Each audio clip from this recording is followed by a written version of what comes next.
Καλωσορίζουμε στην απόψινή μας μαγειρική την Ευγενία Δροσιίδου. Γεια σου Ευγενία. Καλησπέρα Ντέπη. Η Ευγενία είναι δασκάλα ποντιακής διαλέκτου. Παρακαλώ. Τι σημαίνει αυτό? Ότι διδάσκουμε στα παιδάκια ποντιακά, πες μου. Δυστυχώς όχι ακόμα σε παιδάκια. Ξεκίνησε το πρόγραμμα μέσω του διαβίου στους ενήλικες, άνω των 18. Είναι ένα πρόγραμμα από το Υπουργείο Παιδείας.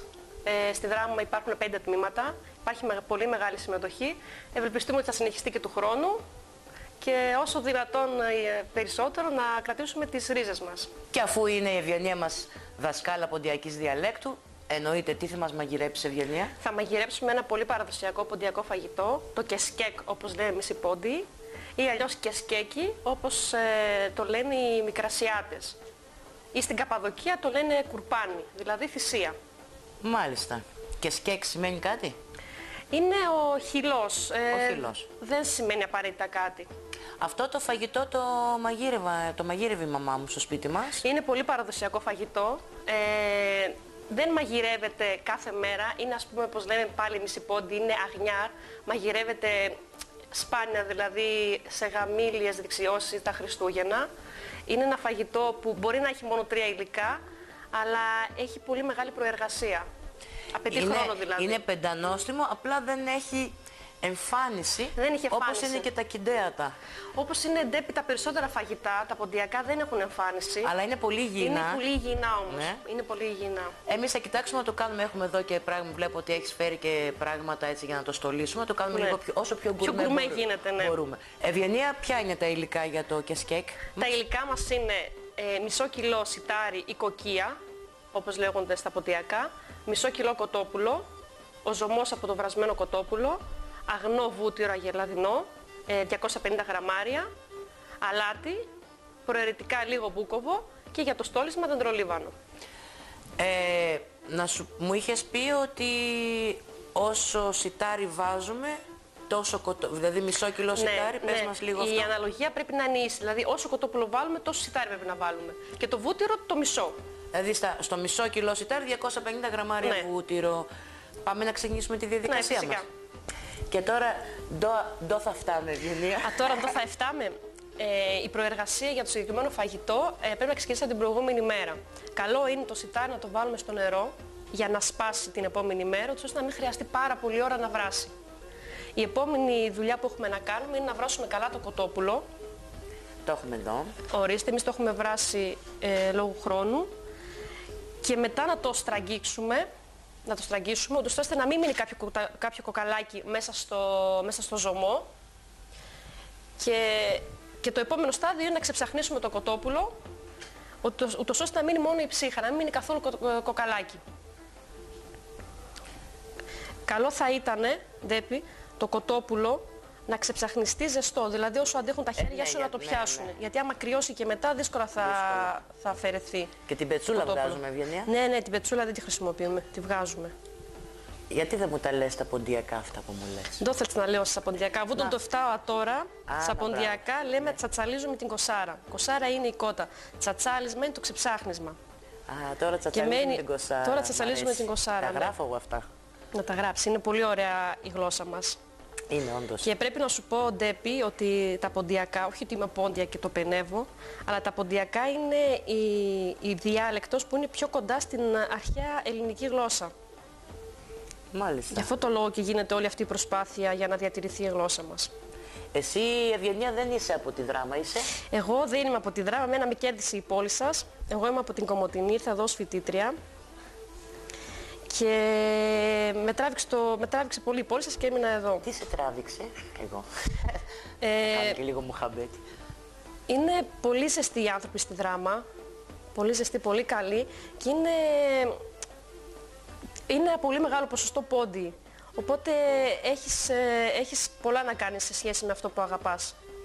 Εγώ έχω μεγάλη τρέλα με τα ποντιακά. Και είσαι νέο αυτό θα ήταν η επόμενη μου ερώτηση. Ναι. Είσαι ένα νέο κορίτσι δηλαδή. Σπάνια, όχι σπάνια, να μην σου πω είσαι μοναδική.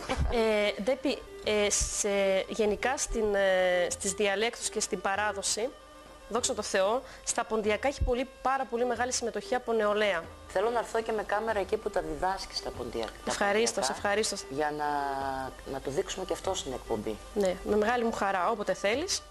Δηλαδή είναι όπως πας στα φροντιστήρια και μαθαίνεις αγγλικά και λες, ας πούμε, cat ίσον γάτα. Εσύ τι λες? Πώς λέγεται η γάτα? Κοσάρα ίσον κότα. Η γάτα είναι κάτα. Κάτα. Κάτα, ναι. Κάτα. Πολλές λέξεις είναι ίδιες. Δεν σημαίνει ότι τα ποντιακά είναι μια ξένη γλώσσα. Δηλαδή αν κάποιος, ναι, βρε παιδί, ναι, πώς το αν κάποιος μιλάει καθαρά ποντιακά και μιλάει σιγά και κάποιος που δεν γνωρίζει τα ποντιακά μπορεί να καταλάβει τι λέει. Λοιπόν, το κοτόπουλό μας είναι έτοιμο. Ας κοιτάξουμε τώρα το φαγητό μας. Εδώ που λες, ας κοιτάξουμε και λίγο το φαγητό μας, μπορώ να σου πω εγώ, ναι, Ντέπη, η καλατσί χωρία χαλά. Χαλάνε τα χωριά. Ναι, δηλαδή. Τι όμως είναι η καλατσί? Η καλατσί, η ομιλία χωρία χαλά. Δηλαδή μπορείς να κάψεις το φαγητό σου, μπορεί... Σωστό. Ναι. Πάμε να συνεχίσουμε τη μαγειρική μας. Σε ένα μεγάλο σκεύος αδειάζουμε πρώτα το σιτάρι, το οποίο έχουμε μουλιάσει από την προηγούμενη μέρα. Εδώ εμείς το έχουμε βράσει λίγο για να μην χρειαστεί πολλή ώρα να βράσει. Αδειάζουμε το σιτάρι μας. Πάνω στο σιτάρι μας θα βάλουμε το ξεψαχνισμένο κοτόπουλο, το οποίο καλό θα είναι να το ξεψαχνίσουμε, να το κάνουμε πολύ μικρά κομματάκια για να μπορέσει να γίνει η πολτοποίηση πιο καλά. Κοιτάμε να μην έχει κοκαλάκια μέσα το κοτόπουλο.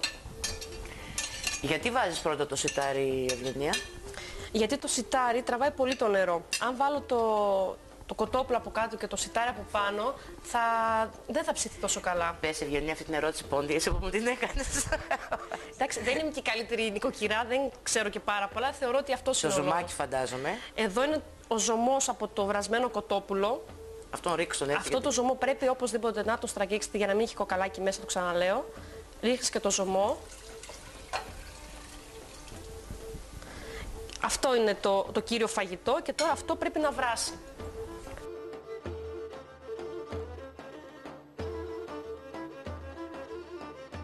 Ευγενία, αυτό το φαγητό το έκανε η γιαγιά μου στην Ξυλόσομπα και μπορεί να το έβραζε όλο το βράδυ. Ναι, έτσι και χρειάζεται. Έλειωνε, δηλαδή έτσι έλειωνε και, ναι. και ήταν χωριάτικο το κοτόπουλο, ναι. Και έλειωνε έτσι μαζί με το χωριάτικο το κοτόπουλο βοηθάει στο ότι είναι λιπαρό. Ενώ με του εμπορίου δεν γίνεται τόσο λιπαρό και δεν έχει τόση καλή γεύση. Και θέλω να σου πω ότι για να το φάω αυτό το φαγητό με έβαζαν τιμωρία. Γιατί δεν ήθελα να το φάω έτσι που το έβλεπα. Είπαμε ότι δεν έχουν φάει. Και όταν τελικά το δοκίμασα, έλεγα τι βλάκας ήμουνα τόσα χρόνια που το έβλεπα έτσι και αρνιόμουν να το δοκιμάσω απλά. Αλλά το έκανα νομίζω εκεί προς τα Χριστούγεννα. Ναι, όπως είπαμε και στην αρχή, είναι ένα φαγητό το οποίο το σερβίρουμε σε καλές μέρες, δηλαδή στα Χριστούγεννα ή σε γαμήλιες δεξιώσεις. Αυτό ήταν το γιορτινό της το φαγητό? Το γιορτινό το φαγητό, ναι. Γιατί είναι ένα φαγητό το οποίο είπαμε χρειάζεται αρκετή προεργασία και πολλή ώρα ψήσιμο. Βλέπεις ότι έχει 3 υλικά, ναι. Αλλά επί της ουσίας έχει Πρέπει να δέσει το σιτάρι με το κοτόπουλο, να βράσει αρκετή ώρα, ώστε να γίνει πάρα πολύ μαλακό. Μάλιστα. Αφού έχουν περάσει 2 ώρες και έχει ψηθεί το σιτάρι μας μαζί με το κοτόπουλο πολύ καλά, η επόμενη δουλειά μας είναι να το αλέσουμε. Εδώ έχουμε το μούλτι, το βάλουμε μέσα στο μούλτι. Καλό είναι να το αφήσουμε να κρυώσει για να το αλέσουμε. Τώρα για χάρη συντομίας. Ναι. Βέβαια εκείνο τον καιρό, εκείνα τα χρόνια, στις αλυσμόνητες πατρίδες που δεν είχαν το μούλτι για να το αλέσουνε, είχαν το κοπάλ. Το κοπάλ παντόεν. Το κοπάλ είναι ένα ξύλινο... Γουδί. Όχι γουδί, είναι ένα ξύλινο ξύλο που έχει από κάτω πεπλατισμένη άκρη, δηλαδή είναι σαν την παλάμη φαντάσου. Κατάλαβα. Και την ώρα που έβραζε και ήταν έτοιμο και είχε ψηθεί, το ανακάτευαν και το χτυπούσαν το κοτόπουλο με το σιτάρι στο ατυχώματα της κατσαρόλας και με αυτόν τον τρόπο το έλειωναν.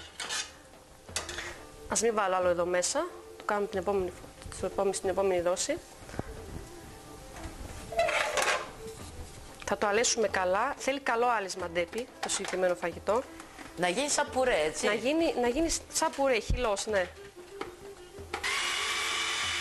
Για να γίνει σαν κρέμα, θέλει καλό χτύπημα. Αφού έχουμε αλέσει με το μούλτι το κεσκέκ μας, θα διάσουμε σε ένα μπολάκι.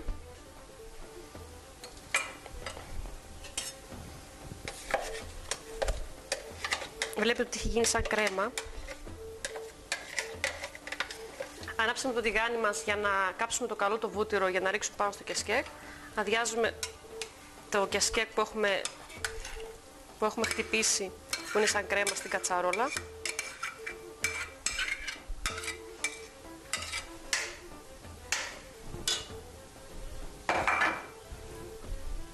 το βούτυρο πρέπει να ξανθύνει. Μην το κάψουμε, αλλά να ξανθύνει.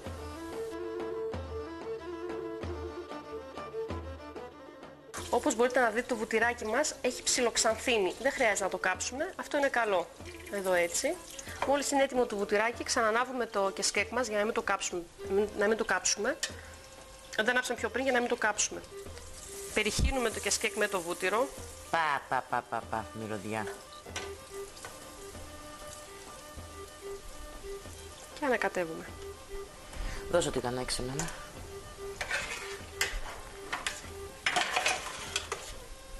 Λοιπόν, το φαΐνι μου είναι έτοιμο. Βάλουμε στο πιάτο. Και μοσχομυρίζει κιόλας. Ναι. Και είπαμε θα το κάνουμε γκουρμέ. Θα το κάνουμε γκουρμέ, θα κάνουμε και τη διακόσμηση. Ναι. Γιατί μας λένε ότι δεν έχουμε εμφάνιση, εμείς θα το κάνουμε να έχει και εμφάνιση.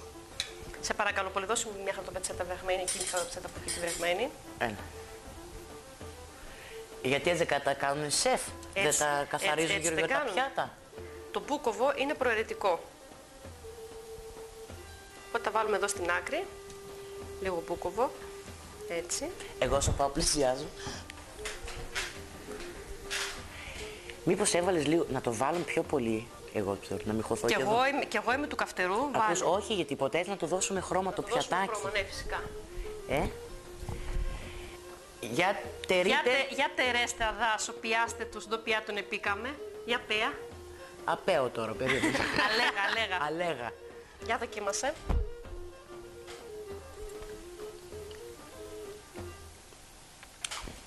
Μου ό,τι μπει στην Ευγενία.